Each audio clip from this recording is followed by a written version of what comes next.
शिक्षकगण, कक्षाचार्य, देवी देवता तुल्य माता पिता एवं मेरे प्रिय मित्रों को सुमीरा वर्मा की तरफ से सादर नमस्कार।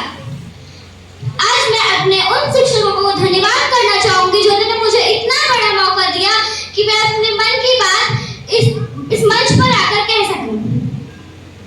जब मैं इस विद्यालय से जुड़ी तब कोरोना काल था। दुर्भाग्यवश मैं विद्यालय नहीं जा पाती थी, लेकिन हमारे प्रिय शिक्षकों ने कभी भी हमें ऐसा एहसास नहीं होने दिया कि हम विद्यालय में नहीं हैं। उन्होंने हमें हमेशा एहसास दिलाया कि हम विद्यालय में ही हैं। फिर सुबह असेंबली होती थी और हमें टीचर बहुत मेहनत से पढ़ाते थे और होमवर्क भी चेक करते थे। कला और संगीत पर भी पूरा ध्यान दिया जाता था और एक्सरसाइज भी कराते थे। ऐसे करके हमारा वो साल निकल गया। जब मैं 7 साल की थी तब मैं पहली बार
प्यार